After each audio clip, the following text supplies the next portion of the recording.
Hello.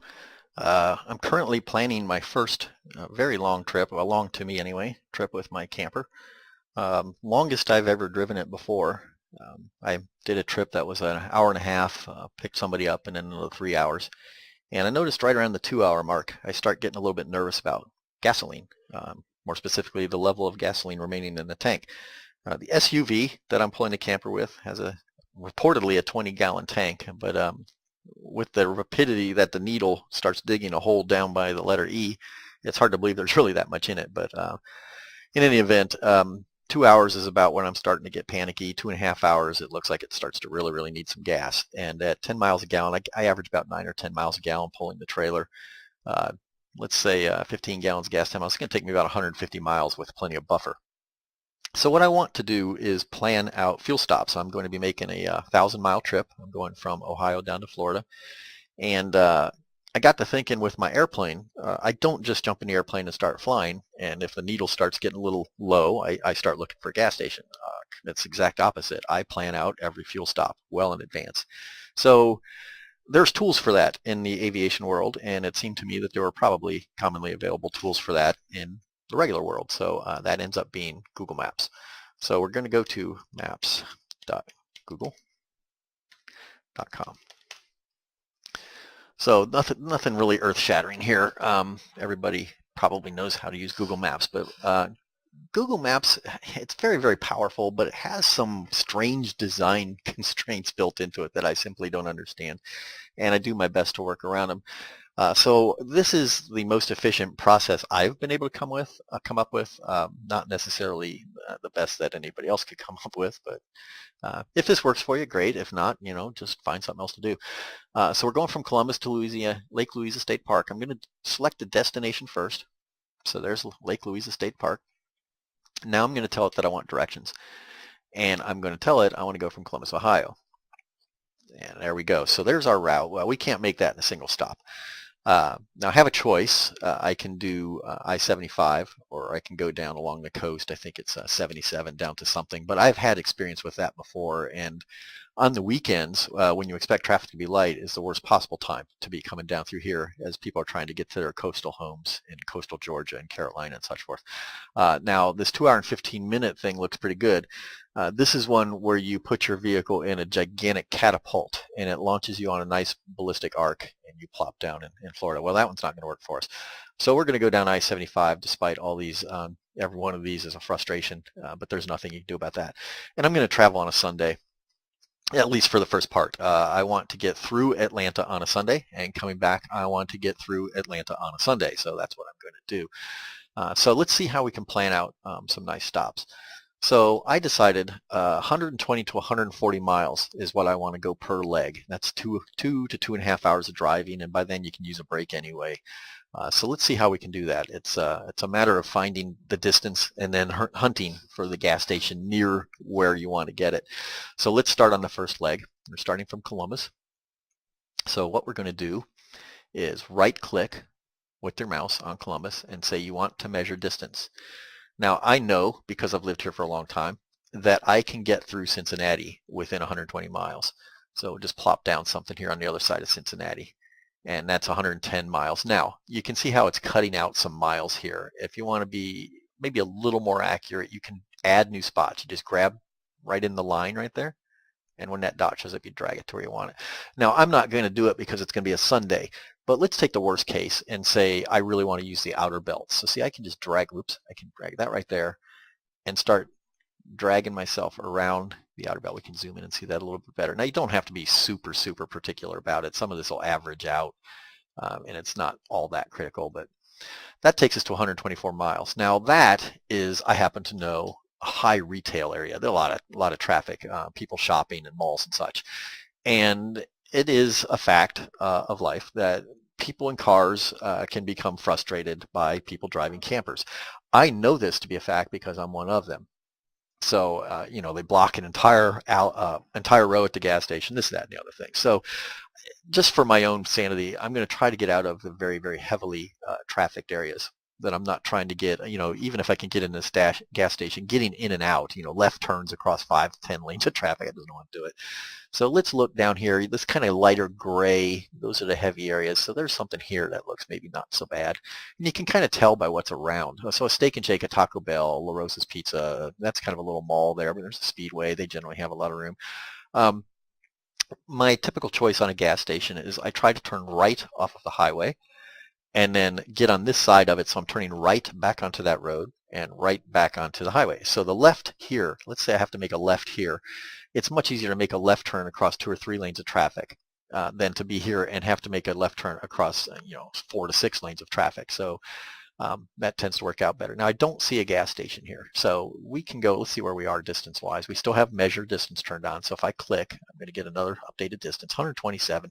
We still have room because we can go up to 140 or so. Now here's a rest area. I don't really care about a rest area. I'm not going to want that, but let's keep looking for interchange. Here's another interchange. You have to kind of find the interchanges. Now there's a Travel Center of America. Now that might be worth going the other way on. Let's see if there's anything down here I like better. The one thing I can tell, here's another travel center, so I can tell you those are very busy places. Here's a Shell. This kind of fits my needs. I can get into a Pilot or I can get into a travel center. I know I'm going to be able to get back out because they're very gigantic, but they're also very crowded. So let's assume we want to take a look at this Shell station. So let's plop our little distance right there. That's 129 miles. That sounds good. Now what we want to know is what this Shell station looks like. So let's zoom in on that. And now down here where it says Earth, we're going to click on that. And now we can zoom down all the way. If you keep going, it should go into 3D mode. It's not going to do it. So what we'll do, it's not going to do it because I'm recording. We'll take the little Street View person and plop her down right there. And it's facing the wrong way, always faces the wrong way. There's a Pilot right there that I could easily get in and out of.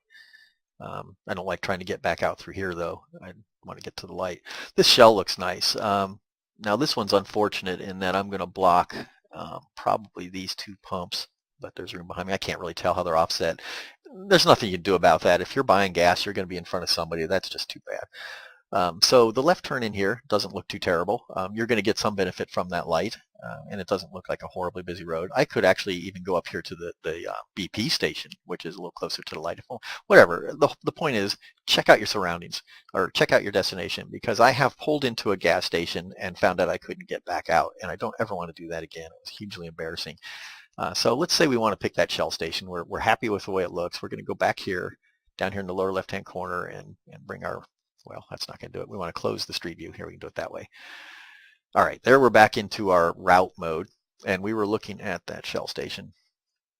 It's right there. So we're going to add it to our route. And you make sure you're in route mode, which means you see your start point and your end point. And we're going to right-click on the Shell. See how it lights up when I put my mouse on it? I'm going to right-click, add a destination. Now that put it over here in your route, but it put it at the very end. So now Google is assuming that for some reason we were going to go nonstop to Lake Louisa and then come right back for a 27-hour drive. That's obviously not useful.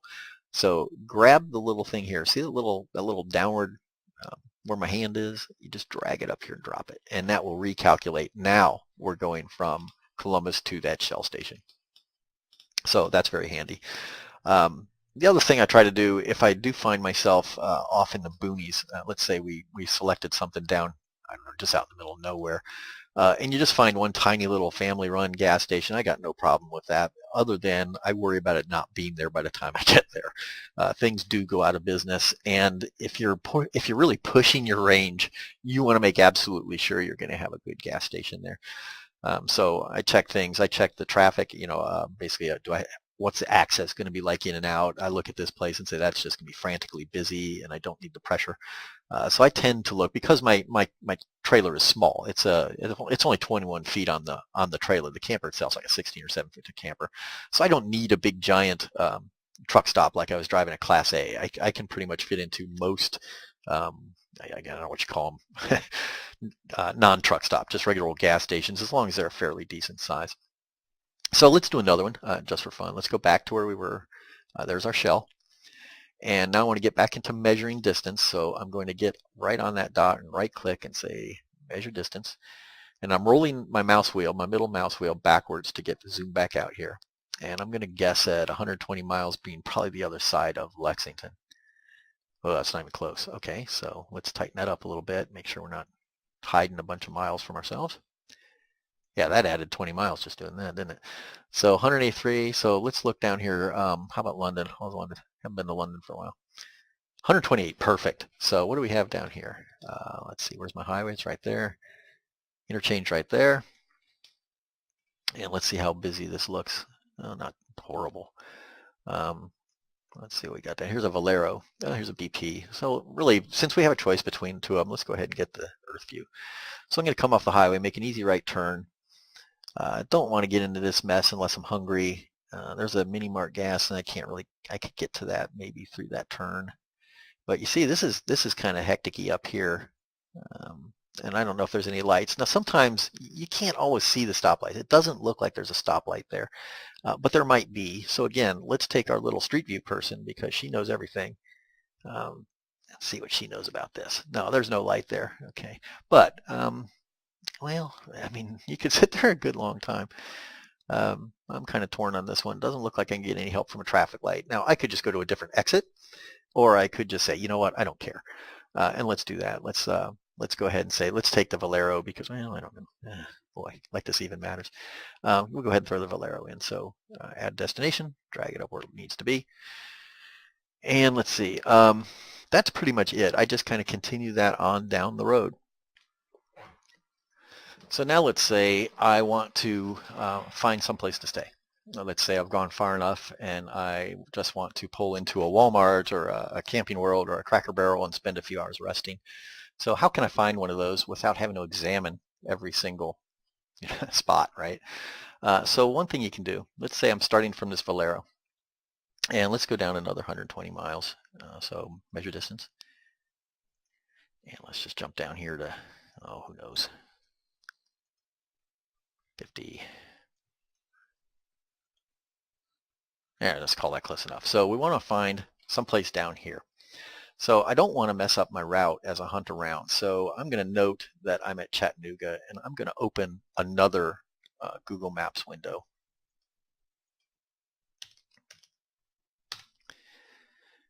And let's go down to Chattanooga.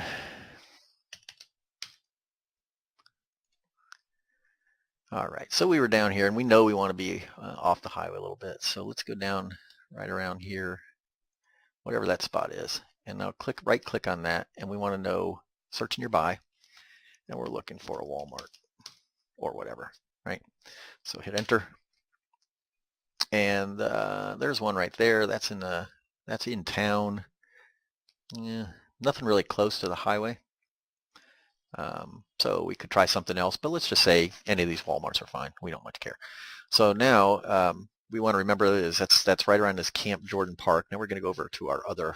There we go. So it was around here somewhere, Camp Jordan Park, which now suddenly doesn't show up anymore. But we should be able to find that Walmart in here somewhere. It's hard to work around the big cities like this. There's just so much detail. Well, the other thing we can do, let's say we couldn't find that. So why don't we do this? We did the Valero. We're 120 miles down. Let's just, oh, there's the Walmart right in front of me. So we can just add that as a destination and move that up there. There we go. That worked. And that came out at 160, which that's okay because we're just playing right now. So that part is kind of tricky. And if there's a better way to do it, I'd sure like to know it because when I'm looking for just a gas station, that's not hard to find just by browsing around. When I'm looking for something specific, there's bound to be a way to do it in here. Possibly what I could have done is just pick something random. No, I'm not really sure. I think because you can add, I could have added a new spot, slid it up here and say, find me a Walmart. And I'm not sure what it's going to try to get close to. Yeah, it got one close to my house, which thanks, but no thanks.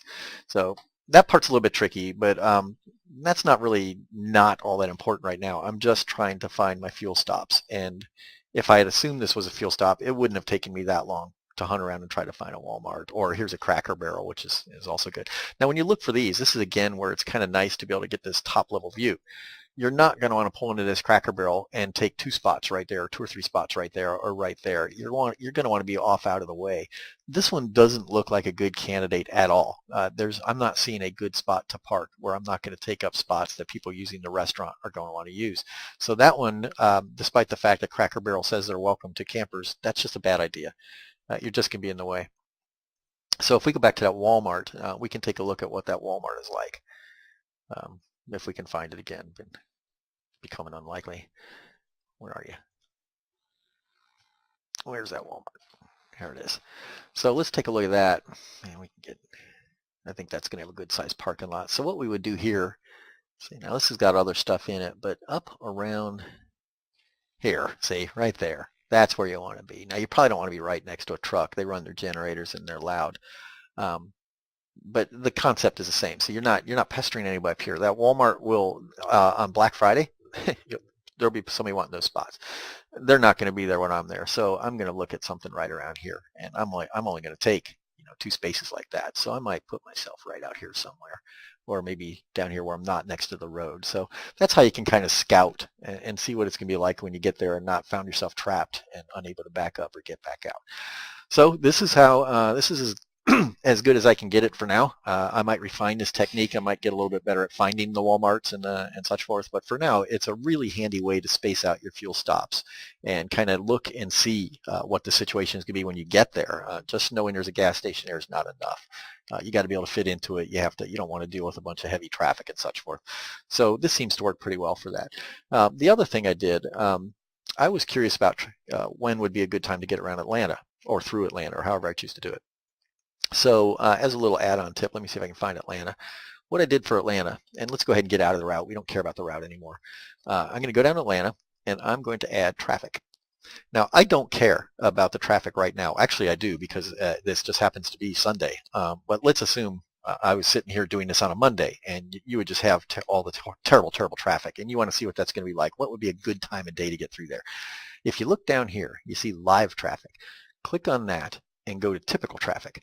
So look, even on a Sunday, this is typical of a, oh, is it Monday? It's not Monday. It's selected Monday for me. Here's your days of the week down here. We want Sunday. Now I'm going to leave at 8 a.m. It's going to take me 8 hours to get there. So I'm going to say about 4 p.m. How do I want to get through Atlanta? Well, I don't want to stay on 75.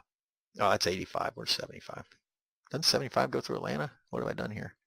Oh, they join together. You don't want to do that. So I'm going to look at that and say, you know what, I want to use the outer belt.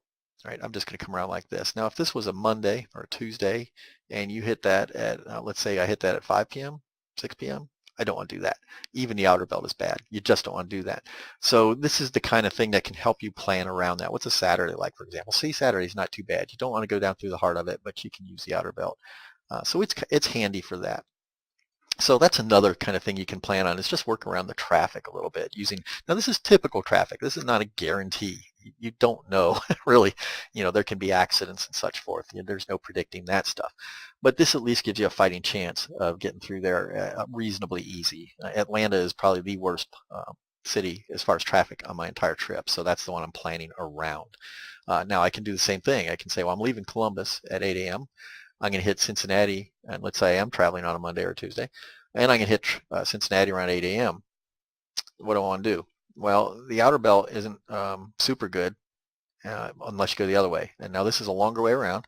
It depends on how bad it's going to be. And I have done 75, 71 down through downtown Cincinnati, and it's hectic. It's hectic at the best of times. I just don't want to mess with it when I'm pulling a trailer. So I would probably use this outer belt also. So that's another handy little thing you can do with Google Maps. So jumping back into our route, it's important to note you don't want to lose this. You've put a lot of work into this. You can save these. You can just set a bookmark, and it's going to save that entire route. So I'm just going to go ahead and save that. Call that done. And I saved it to my, I don't know what, bookmarks bar, which I've got hidden right now. But generally, you would just go back to that that bookmark, and it'll just take you right back where you are here. Not necessarily in the same place, although it did, but certainly with the list of things on here. So this is all well and good, sitting on your desk and saying, yep, that's how I'm going to do it. But at some point, you want to get that off of Google Maps and into your GPS. Now, I don't have a GPS that will communicate directly with Google Maps, and I really don't need it. But what's going to end up happening is I'm going to end up typing these in. So I'm going to need a list of the addresses. So let's review the route. Let's kind of take a look at what we think some of the times are going to be, just kind of validate that it's going to be a couple hours on each one, and then let's go ahead and find a way to get this route away from Google Maps and onto something more useful. So first of all, let's say we're done with it. We're quite happy with it. I can do this send directions to my phone thing, and it's going to list everything that Google knows about you. In my case, it knows about my Android pad. It knows about my Gmail account. It would because that's owned by Google, and it knows how to text me on my phone. So I selected this, and when I selected this, it provided my email address. And basically, I just said send it to that. And what I got on my email was a turn-by-turn description of this route. So that's all well and good. What I'll do is I'll just pick out the addresses and type them in myself. Another way to do it, and this is a little more useful, it's useful in a different way, you can click this details button and kind of review the route. And this is kind of a high-level synopsis. This isn't every single turn. It's just general, but it's what you want right now. You're just trying to make sure this thing does what you think it's going to do. So you can read it thusly. Departing Columbus, my first stop was a Shell station in Kentucky, and that's going to be an hour and 54 minutes approximately, and 124 miles, not approximately. That's actually calculated on the roads. The time, it's taken a guess. So the Shell to the Valero. Now that's 5 hours and 13 minutes because I seem to have missed, so I either deleted or missed a stop that we had picked somewhat closer. I'm not sure why I got that to 5 hours, but I got to where I was just hacking around, just finding spots. There's probably supposed to be another spot in there, but in any event, this is a way you can kind of check. It's 2 hours and 59 minutes from Valero to Walmart. That's actually a little long, but we weren't really looking for that Walmart. We were just looking for a Walmart. So this is how you validate the route. So it's a way to take a quick look at it. And then you can also, if you choose to, you can get these addresses right off of here. These will copy and paste into something if you just want to do that. But really all you need at least all I need for my Garmin is the address, and I'll be able to type those in pretty quickly. So that's how you get it off of here and onto your GPS. So that's my process as it stands today. I'm sure there's room for refinement. If there's something you can tell me that would make this a little easier or more efficient, please leave it in the comments. If not, I hope it's useful to you. Happy trails.